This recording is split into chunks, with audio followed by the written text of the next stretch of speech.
So make sure that you have one of these guys.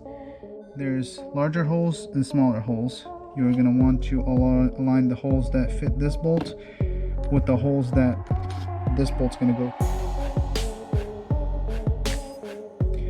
Alright, so getting your ATI balancer put together is a little complicated when you look at it at first, but it's pretty straightforward. You also have the instructions here, but I'll walk you guys through it just so you guys know what's going on here. So the first thing you want to do with your super damper balancer is you want to find the offset hole, and that's this guy here, and it'll point to it. And then you'll also have this guy here.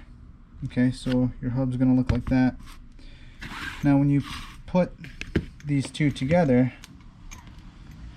they simply drop in place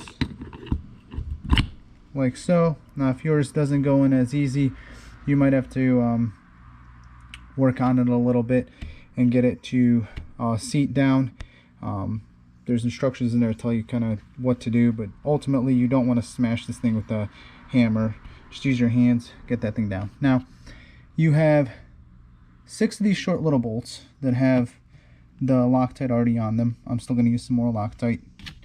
Quick note, these bolts are Torx T40, so make sure that you have one of these guys before you start. And the way it works is these guys, you're going to have 2 take up 3 of these, 2 take up 3 of these holes, 2 take up 3 of these holes. You're going to snug these down, and then the third hole is going to be for these longer bolts. And what these longer bolts do is they go all the way through, and when you flip it on the other side, you're going to take your pulley that runs your air conditioner. You're going to put that guy on, and it'll tell you when you look at it, where is it? It'll say engine side here. So you'll want this out, and you are going to align. There's larger holes and smaller holes. You're going to want to align the holes that fit this bolt with the holes that this bolt's going to go to from the other side, and then you're going to torque everything down. All right.